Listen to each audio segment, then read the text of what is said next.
मैं जब भी उनसे मिलता था वे कहते थे तपश्चर, आज तप की कमी हो गई है। और उस तप को हमने साकार आप में देखा।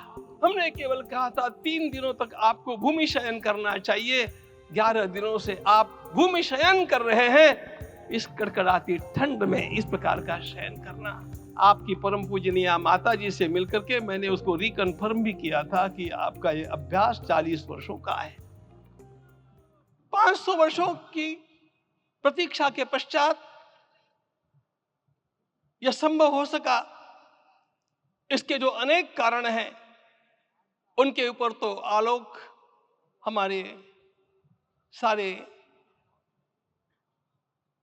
सम्माननीय अभ्यागत डालेंगे ही। मैं केवल एक काम के लिए यहां पर खड़ा हूं, छोटा सा काम। कारण तो अनेक होते हैं, लेकिन अनेक कारण मिलते मिलते आखिर वे एक विशिष्ट स्तर तक पहुंच जाते हैं और उस स्तर पर कोई महापुरुष हम लोगों को उपलब्ध होता है और उस विभूति के कारण युग परिवर्तित हो जाता है। इस प्रकार का परिवर्तन लाने के लिए अपने जीवन को साधना पड़ता है और इस प्रकार जीवन साधने वाले हमारे इस देश की परंपरा के अनेक महान रत्नों में आज हम लोगों को समय की आवश्यकता, युग की आवश्यकता, सनातन के अंतःकरण की आवश्यकता के रूप में हमारे सम्माननीय प्रधानमंत्री जी प्राप्त हुए हैं।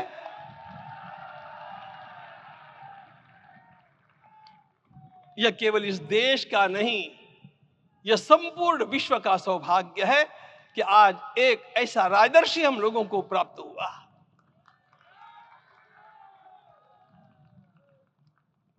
आपके मंगल हाथों से आज प्रतिष्ठा होने की बात थी, वह स्वाभाविक भी था, वो होना ही था मित्रों। लेकिन मुझे इस बात का आश्चर्य हुआ जब मुझे लगभग 20 दिन पूर्व समाचार मिले कि माननीय प्रधानमंत्री जी को इस प्रतिष्ठा के लिए स्वयं अपने लिए क्या क्या अनुष्ठान करके सिद्ध करना चाहिए स्वयं को, उसकी नियमावली आप लिख करके भेजें।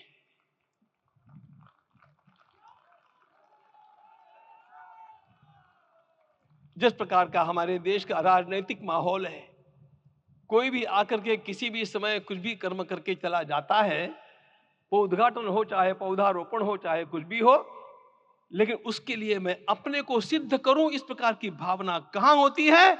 यदि किसी ने पूछा तो मैं कहूंगा कि यहां होती है। भगवान श्री राम की प्रतिष्ठा करनी है। भारतीय जीवनादर्शों के सर्वोच्च आदर्श भगवान श्री राम है और इन समस्त जीवनादर्शों की प्रतिष्ठा करने के समान ही यहां की प्रतिष्ठा रही है। इसलिए एक महान विभूति को ऐसे लगा कि मैं अपने को भी साधूं। मैं कर्मणा मनसा वाचा, कर्म से, मन से और वाणी से अपने को उसके लिए शुद्ध बनाऊं, सिद्ध बनाऊं, और उसका मार्ग तप ही है। भगवत गीता ने कहा यज्ञ दान तप कर्म न त्याज्यम कार्यमेव तत्। तप से ही विशेष परिशुद्धि होती है। आज मुझे आपको बतलाने समय अंतःकरण गदगद होने की अनुभूति हो रही है। मैंने तो कहा था, हम लोगों ने महापुरुषों से परामर्श करके लिखा था, आपको केवल 3 दिन का उपवास करना है। आपने 11 दिन का संपूर्ण उपोषण किया।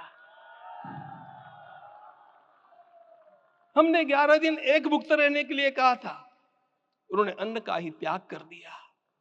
महाभारत में कहा गया है अनशन यह सबसे बड़ा तप है, अनशन।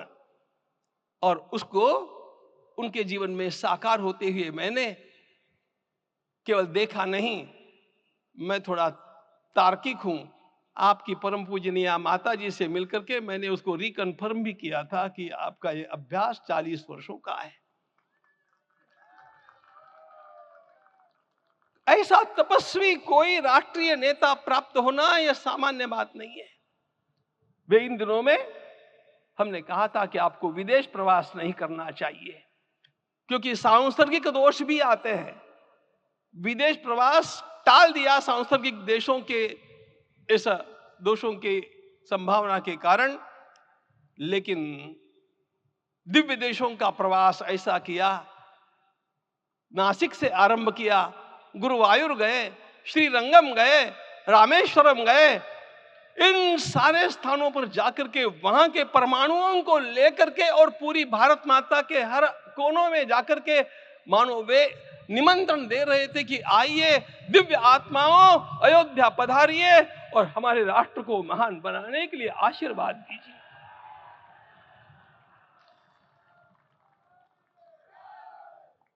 हमने केवल कहा था 3 दिनों तक आपको भूमि शयन करना चाहिए।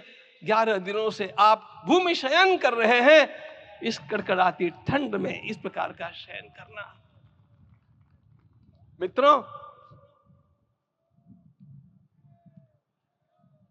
ब्रह्मा जी ने सृष्टि को निर्माण किया। उस समय उन्होंने एक शब्द को सुना था। भारत की संस्कृति का सबसे मूल शब्द है तप, तप इति।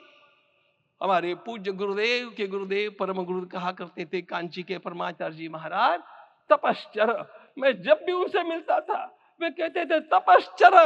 आज तप की कमी हो गई है और उस तप को हमने साकार आप में देखा। मुझे इस परंपरा को देखते हुए केवल एक राजा याद आता है जिसमें यह सब कुछ था, और उस राजा का नाम छत्रपति शिवाजी महाराज। छत्रपति शिवाजी महाराज। मित्रों, लोगों को पता नहीं है शायद, वे स्वयं जब मल्लिकार्जुन के दर्शन के लिए श्रीशैलम के ऊपर गए, 3 दिन का उपवास किया, 3 दिन शिव मंदिर में रहे, और महाराज ने कहा कि मुझे राज्य नहीं करना है, मुझे संन्यास लेना है, मैं शिव जी की आराधना के लिए जन्मा हूं, मुझे संन्यास लेना है, मुझे वापस मत ले जाइए। इतिहास का वो बड़ा विलक्षण प्रसंग है। उस प्रसंग में उनके सारे ज्येष्ठ मंत्रियों ने उनको समझाया और लौटा करके लाया कि यह भी आपका कार्य भगवत सेवा ही है। आज हम लोगों को उसी प्रकार के एक महापुरुष ऐसे प्राप्त हुए हैं जिसको भगवती जगदम्बा ने स्वयं हिमालय से लौटा करके भेज दिया कि जाओ भारत माता की सेवा करो। तुम्हें भारत माता की सेवा करनी है। मैं अपने को कभी श्रद्धा रखने के बारे में भावुक नहीं पाता हूं, लेकिन कुछ स्थान ऐसे होते हैं जहां पर आदर के साथ अपना मस्तक अपने आप झुक जाता है। ऐसा एक स्थान हम लोगों को उच्च पदस्थ इस राजर्षि ने जब दिखाया तो मुझे छत्रपति शिवाजी महाराज के गुरु समर्थ रामदास स्वामी महाराज की याद आ गई। उन्होंने शिवाजी का वर्णन किया, निश्चयाचा महामेरु, निश्चयाचा महामेरु, बहुत जनासी आधारू, अखंड स्थितिता निर्धारू, श्रीमंत योगी, श्रीमंत योगी, श्रीमंत योगी। हम लोगों को आज एक श्रीमंत योगी प्राप्त हुआ। आज मैं यहां पर केवल इसलिए खड़ा हूं कि इतने तपस्या के पश्चात इन सारे महात्माओं की अनुमति लेकर के और उनके आशीर्वाद लेकर के उनका यह तप पूर्ण करने के लिए, उसकी सांगता के लिए उनको चरणामृत दिया जा रहा है। आप सबकी सहमति हो तो आप सब लोग ओंकार का घोष करके मुझे सहमति दें।